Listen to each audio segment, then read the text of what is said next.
सबरीमाला मंदिर केरल के पश्चिम घाटों में स्थित प्रसिद्ध हिंदू तीर्थ स्थल है। यह मंदिर भगवान अयप्पा को समर्पित है, जिन्हें हरिहर पुत्र के नाम से जाना जाता है। सबरीमाला मंदिर का इतिहास सदियों पुराना है और इससे जुड़ी कई रहस्यमय कहानियां हैं। यहाँ भगवान शिव और विष्णु के मिलन से होने वाले पुत्र अयप्पा हैं। सबरीमाला मंदिर का सबसे बड़ा रहस्य यह है कि इस मंदिर में औरतों का जाना मना है। आखिर ऐसा क्यों?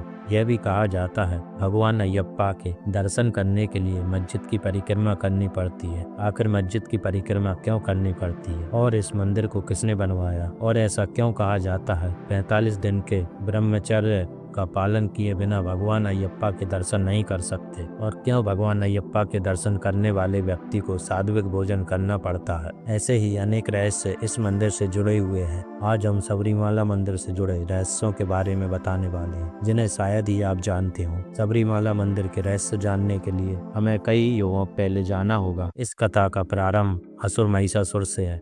महिषासुर ने अमर होने के लिए ब्रह्मा जी की कठोर तपस्या की। तपस्या से प्रसन्न होकर ब्रह्मा जी ने महिषासुर से वरदान मांगने को कहा। तब महिषासुर ने ब्रह्मा जी से अमरता का वरदान मांगा, लेकिन ब्रह्मा जी ने अमरता का वरदान देने से मना कर दिया और कोई वरदान मांगने को कहा। तब महिषासुर ने ब्रह्मा जी से कहा कि मेरी मृत्यु किसी भी देवता के हाथों ना हो, मेरी मृत्यु सिर्फ एक स्त्री के हाथों हो। तब ब्रह्मा जी ने महिषासुर को वरदान दे दिया, जिससे महिषासुर वरदान प्राप्त कर और भी ज्यादा शक्तिशाली दानव बन गया। इस वरदान के कारण वह अभिमानी हो गया और उसने स्वर्गलोक पर आक्रमण कर दिया। महिषासुर ने अपनी शक्ति से देवताओं को पराजित कर दिया और स्वर्गलोक पर अधिकार कर लिया। तब समस्त देवताओं ने अपनी ऊर्जा एकत्रित करके एक दिव्य स्त्री की रचना की, जिन्हें माँ दुर्गा कहा गया। माँ दुर्गा और महिषासुर के बीच भीषण युद्ध हुआ, जो 9 दिनों तक चला और अंत में माँ दुर्गा ने अपने त्रिशूल से महिषासुर का वध कर दिया। इस कथा का अंत यही नहीं हुआ। महिषासुर की एक बहन थी जिसका नाम महिषी था। महिषी का मानना था कि उसके भाई महिषासुर का वध समस्त देवताओं ने मिलकर छल से किया है और महिषी अपने भाई का बदला देवताओं से लेना चाहती थी। यह सोचकर महिषी ने भी ब्रह्मा जी की कठोर साधना की। महिषी की साधना से प्रसन्न होकर ब्रह्मा जी ने महिषी से वरदान मांगने को कहा। महिषी ने भी अपने भाई की तरह ब्रह्मा जी से अमर होने का वरदान मांगा, लेकिन ब्रह्मा जी ने उसे अमर होने का वरदान नहीं दिया। तब महिषी ने ब्रह्मा जी से कहा, मेरा वध केवल भगवान शिव और विष्णु के मिलन से होने वाले पुत्र के द्वारा ही हो। ब्रह्मा जी यह वरदान महिषी को देकर चले गए। महिषी इस वरदान को पाकर अत्यंत प्रसन्न हुई और उसे लगा कि वह अमर हो चुका है, अब उसकी मृत्यु असंभव है। ब्रह्मा से वरदान प्राप्त होने के बाद महिषी ने चारों तरफ आतंक मचाना शुरू कर दिया। महिषी के आतंक के साथ ही दूसरी तरफ एक और असुर भगवान शिव की कठोर तपस्या कर रहा था। उस असुर की कठोर तपस्या से महादेव अत्यंत प्रसन्न हुए और असुर के सामने जाकर उस असुर से वरदान मांगने को कहा। तब उस असुर ने भगवान शिव से कहा, महादेव मुझे ऐसा वरदान दीजिए, मैं जिस किसी भी व्यक्ति के सर पर हाथ रखूं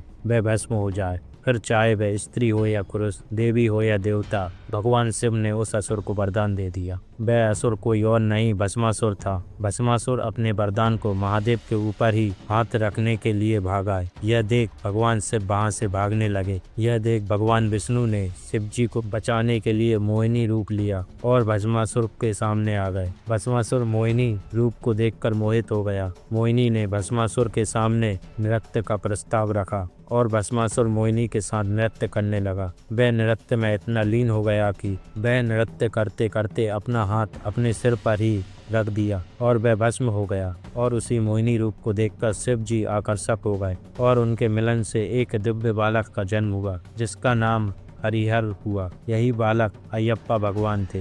एक बार राजा राजशेखर, जिनकी कोई संतान नहीं थी, वह जंगल से ऋषि के साथ गुजर रहे थे। तभी उन्होंने अचानक एक बालक के रोदने की आवाज सुनी और उस आवाज को सुनते हुए उस जगह पर पहुंचे जहां उन्हें एक दिव्य बच्चा दिखाई दिया। उस बच्चे को उठाकर राजा राजशेखर अपने महल ले गए और जब वह बच्चा 12 साल का हुआ तब भगवान अयप्पा जंगल में शिकार करने के लिए अकेले ही निकल पड़े। जंगल में ही अयप्पा और महिषी एक दूसरे के आमने सामने आ गए और एक दूसरे का भयानक युद्ध होने लगा। युद्ध के दौरान अयप्पा ने महिषी की छाती पर पैर रखकर खड़े हो गए और दिव्य शक्ति से उसका अंत कर दिया। जब महिषी मृत्यु के निकट थी तब उसे अपने पिछले जन्म का स्मरण हुआ। वह असल में एक अप्सरा थी जिसे श्राप के कारण राक्षसी बनना पड़ा। महिषी के अंत के बाद भगवान शिव ने अयप्पा से कहा कि महल जाकर राजा को अपनी पहचान बताने को कहा। अयप्पा बाघ पर बैठकर राजा के पास पहुंचे और अपनी दिव्यता का परिचय देकर कहा। वहां से अंतर्ध्यान हो गए। अयप्पा के जाने के बाद राजा अत्यंत दुखी हो गए।